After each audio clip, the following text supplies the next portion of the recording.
Gaza's exclusion is not just political, it is economic because Israel have economic interest on Gaza, on the territory of Gaza.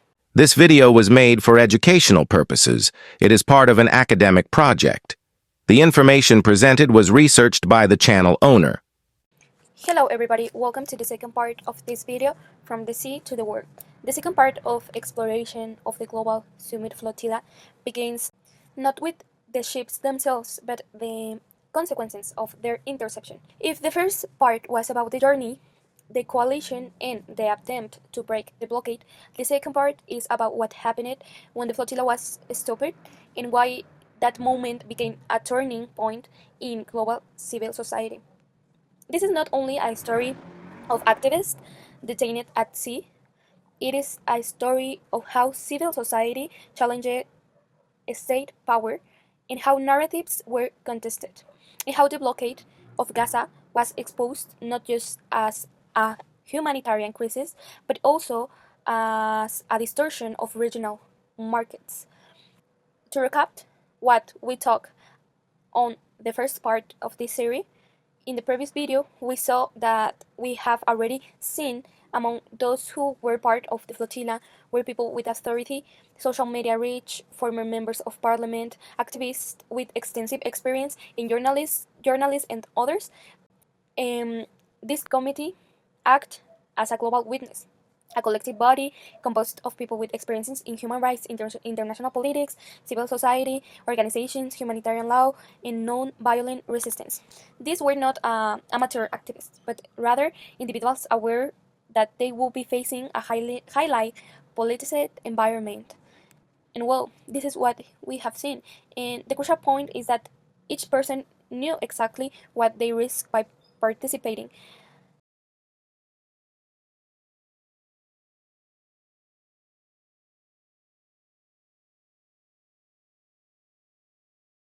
They knew that mere presence made it impossible to ignore the mission, and that was what Israel feared most. That recognizes voices with credibility and international weight will be the ones to witness and denounce the events from within. Within. I say within in quotations marks because they weren't at the heart of the conflict zones.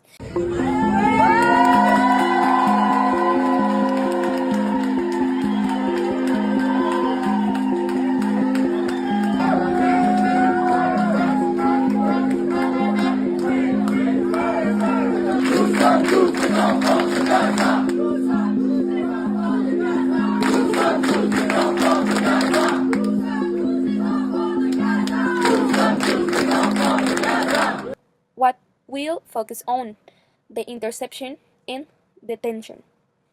On October 1, 2025, Israel naval forces intercepted the global Sumud Flotilla, approximately 120 nautical miles from Gaza. The interception was not a single event, it was a sequence of escalating measures. First, radio warnings. Israel demanded the ship change their course, and the activists refused. Then, communication blackout. Satellite signals were jammed, cutting off the flotilla from the outside world. Also, there was use of force. Water cannons battered the vessels, disrupting order and forcing crews into defensive points. Boarding operations. Once elite commandos stormed the ships, they confronting activists who resisted peacefully by sitting down, chaining themselves with their arms, or refusing to move. Accusations. When the flotilla was intervened by Israeli forces, the activists report tasers, beatings, and being held at gunpoint. Phones were deliberately thrown into the sea to prevent Israeli authorities from seizing and manipulating private data. And that action protected the personal information of those involved in the identity of the coordinators, those people who were part of the flotilla but from outside the way the flotilla, the vessels, while they also highlighting the peaceful nature of the mission by not possessing objects with the potential to be used as weapons. Once subdued, the military confiscated the recording equipment and forced the ships to divert to the port of Ashdod in Israel, where nearly 500 activists were detained. Everybody sit down, nobody move, hands up in the air. We're coming on, nobody move.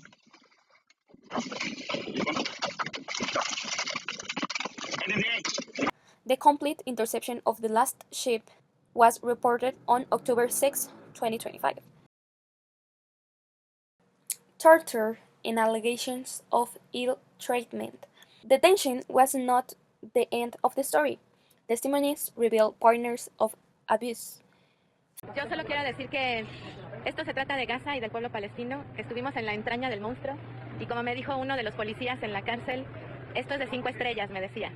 Y entonces yo pienso, claro, es de 5 estrellas porque somos nosotras y nosotros. Y era suficientemente violento y sufrimos suficiente tortura psicológica, física, además de que fue un acto ilegal. Nosotros no éramos prisioneros y quiero que eso quede claro. Fuimos personas secuestradas y llevadas obligadamente y encerradas y aisladas. Y aún así... First, physical violence. Beatings versus prolonged handcuffing, and also they use psychological intimidation.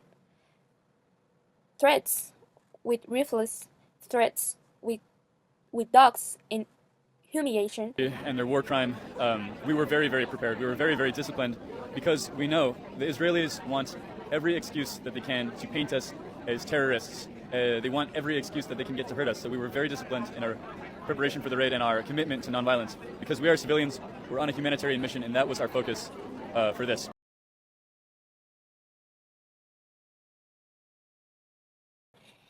And degrading treatment also.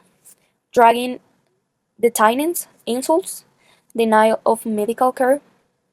One case became emblematic. Had 21 guys in a small cell on the prison bus with no ventilation and no air conditioning, nothing of any kind. So we were completely sealed in. When you get 20 guys in there for hours, you use up all the oxygen, and it just the heat of our bodies just sent the metal box, the heat of the metal box. Our clothes were soaked through with sweat and sticking to our bodies. And when they finally let us out, we were just gasping, trying to get out the door. When we got to the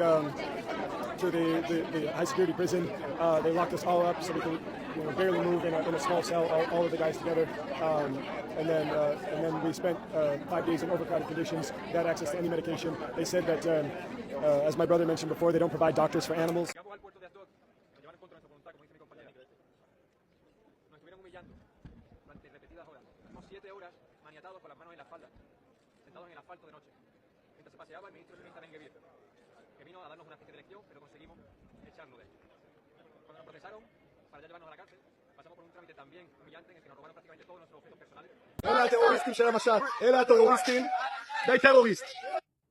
Spanish activist Reyes Rigo accused of biting a prison officer. According to a report by El País, she denied the charge, explaining she had intervened to protect another activist from assault. Her lawyer of the activist, who was part of an NGO of Israel, demanded present footage, but Israeli police admitted they had not even reviewed the recordings and they didn't have access to that recording. The case ended in a plea deal, deportation in exchange of a fine. Nada comparado con lo que sufren nuestros hermanos palestinos. Allí hay mujeres, niños y hombres que se están pudriendo en las cárceles del Estado genocida y esto es lo que tenemos que poner el foco en ellos. This accident revealed the fragility of Israel's judicial narrative. When internationally recognized activists describe torture and humiliation, the accusation becomes far more dangerous for a state that relies on international impunity and relies on the social pressure is always important. The question assured everyone, if they trade world renewed figures like this, what happens to anonymous Palestinians every day.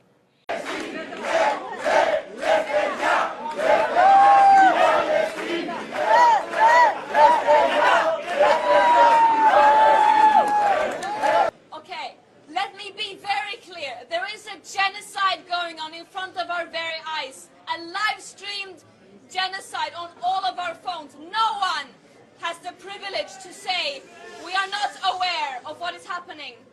No one in the future will be able to say we did not know. Under international law, states have a legal obligation to act to prevent and to stop a genocide from happening. That means ending complicity, applying real pressure, and ending arms transfers. We are not seeing that. We are not even seeing the bare minimum from our governments. Controlling the narrative. Israel's strategy was not only to detain activists, but to control narrative by confiscating cameras, blocking communications, and in isolating detainees. Israel attempted to prevent the world from saying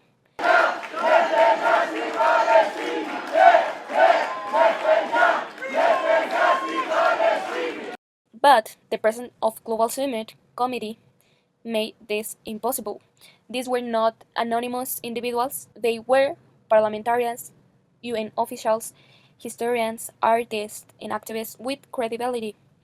Their detention forced governments to respond, and their testimonies became evidence.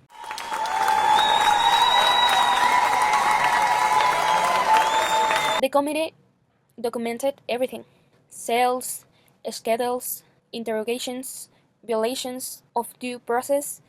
They transformed the detention into a microcosm of the Israeli prison system, exposing partners of abuse that Palestinians endure daily.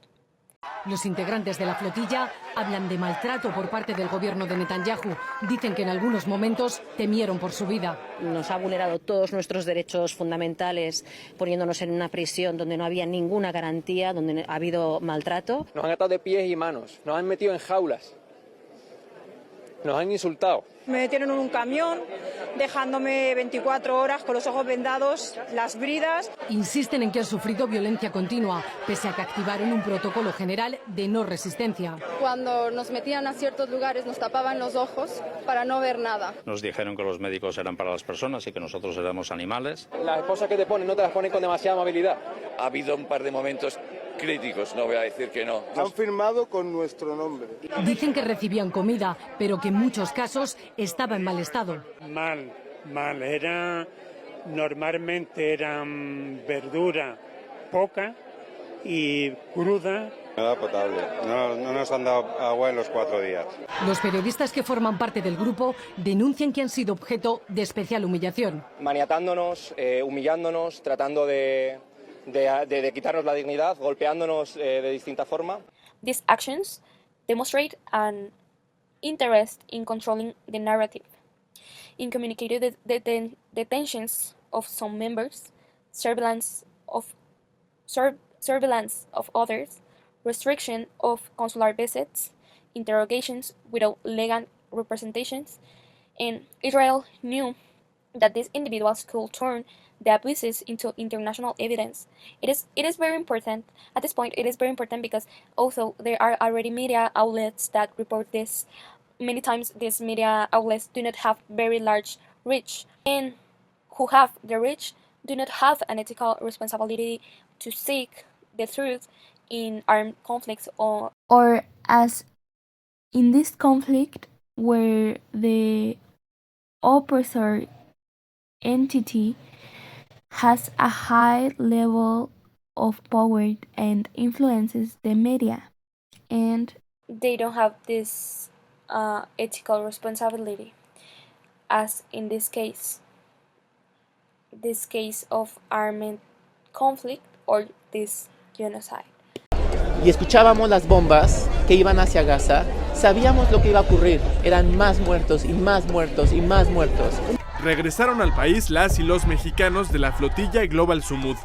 es un lugar frío, es un lugar gris, ¿no? Nos encerraron en las celdas y ponían unos videos del 7 de octubre con la música muy alta. Los primeros 2 días no nos dieron de comer. Estamos amarrados con unas jaulas afuera a plena. It is a milestone. It becomes an obligation to report the facts for most media outlets, specifically for free-to-air television. Although this does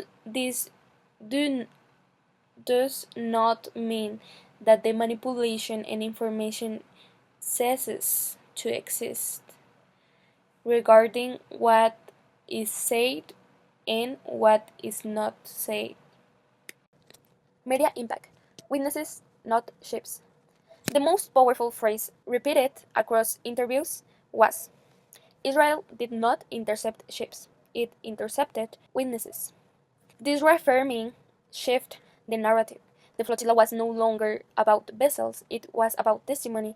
The activists spoke of fear, humiliation, and violence, but always directed attention to Gaza. Ese evento. El objetivo de la flotilla era, en palabras de sus organizadores, romper el bloqueo que Israel impone sobre Gaza, abrir un corredor humanitario internacional y detener el genocidio del pueblo palestino. Aunque no llegaron al territorio palestino, regresaron satisfechos por llevar atención a lo que está ocurriendo en la franja de Gaza. What we experienced for a few days is what Gaza has lived for decades. Media outlets amplified this message. Suddenly, the blockade was not an abstract policy. It was a lived reality narrated by credible voices.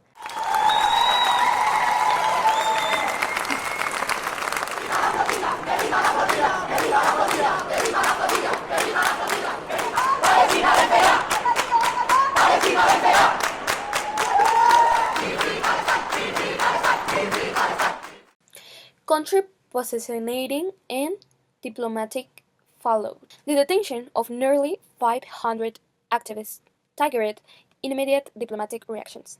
Within hours, the following actions were set in motion: parliamentary debates, request for urgent consular intervention, government statements, question to foreign ministers, international media coverage. To mention some of the countries that positioning themselves on these diplomatic reactions, as the president of Colombia. Their president, Gustavo Petro, condemned the intervention and expelled Israeli diplomats.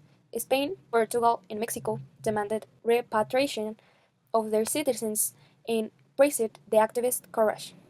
La Secretaría de Relaciones Exteriores de México sostuvo diálogos con el gobierno israelí para repatriar a los 6 participantes. Other governments expressed concern but avoided strong condemnation, focusing only on consular protection. This shows the committee's power. Each member represented a chain of political responsibilities. Detaining them meant detaining diplomatic relations. Even countries that normally remain silent on Gaza had to raise their voices because one of their citizens, some well known or respected, was in an Israeli prison in the desert. Images of reported activists arriving at airports were seen on media at Madrid, Istanbul, Sao Paulo.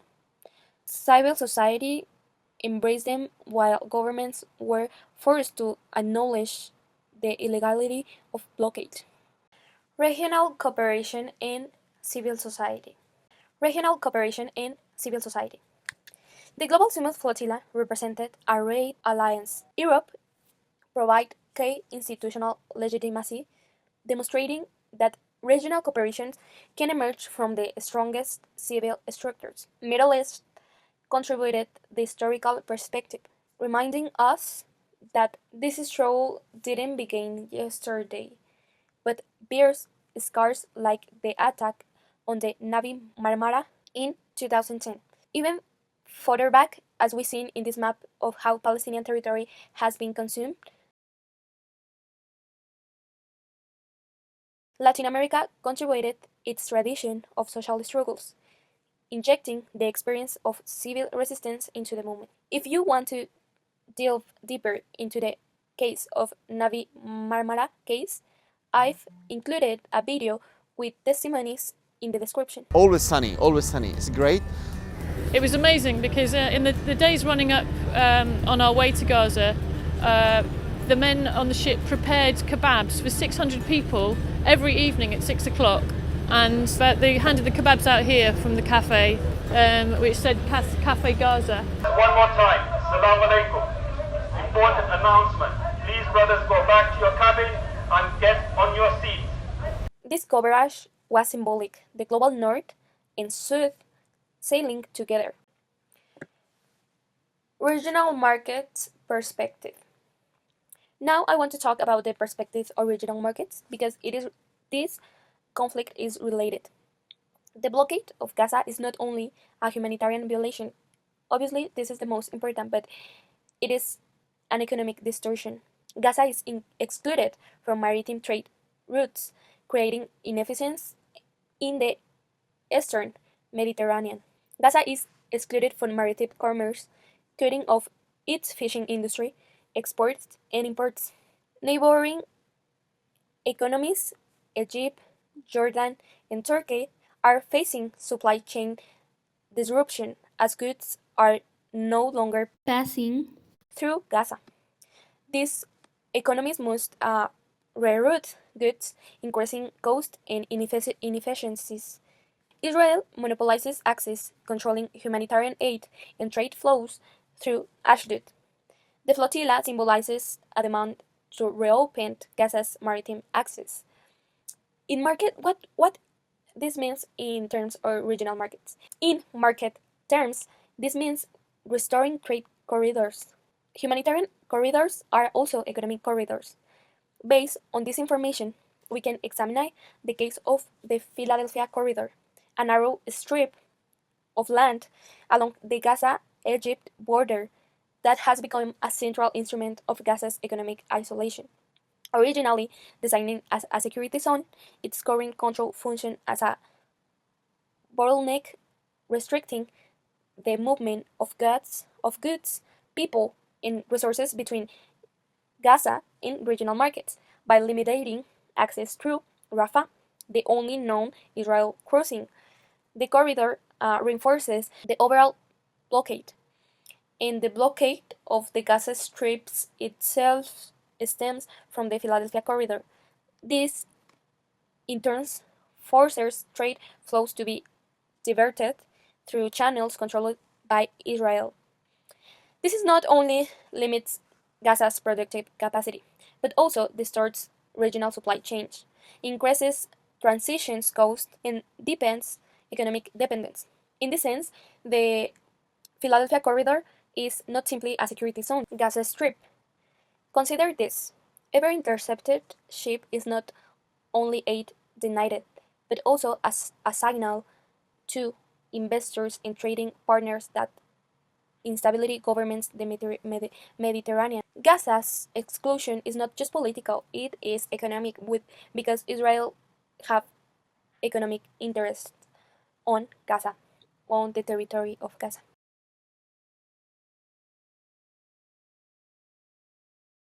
It means lost opportunities, distorted supply chain, and regional instability, because this conflict not only affects Gaza, affects all the countries around the Gaza, and civil societies' attempt to break the blockade was, in essence, a challenge to Israel's monopoly over regional trade. This is why the flotilla matters for regional markets. It exposes how blockades distort commerce and how exclusion reshapes supply chains, and how civil society can pressure states to consider economic policies. Conclusion: legacy and lessons. The global Sumud Flotilla did not reach Gaza. The closest vessel came within 25.5 nautical miles, but its success was not measured in distance, it was measured in impact. It forced governments to react. It shifted media narratives. It exposed the illegality of the blockade. And it reminded the world that civil society can disrupt not only political discourse, but also economic assumptions. And it reminded the world that civil society can disrupt, can challenge what is imposed. Its legacy is historic, the largest civilian maritime convoy in history, documented in real time, challenging both state power and market exclusion. And above all, it reminds us that the protagonist is not the flotilla, nor the committee, nor the ships. The protagonist is Gaza and its people, a civilian population trapped in a illegal blockade. It is illegal blockade, sustained by geopolitical interest and economic distortions. The world saw, the world heard, the world took note, and this video is a note. And thanks to the global Sumud Flotilla, the world is a little less blind. Our boats did not reach Gaza. The closest vessel came with 25.5 nautical miles of its coast, but our message and the message of Palestinian people was carried across the world. I hope this video has been interest to you, or has at least helped you to learn some facts about what is currently happening in Gaza. This concludes this mini-series about what the flotilla is and will continue to be. See you next time. Goodbye. Remember that you can find the information presented in this video by clicking on the links in the description box below.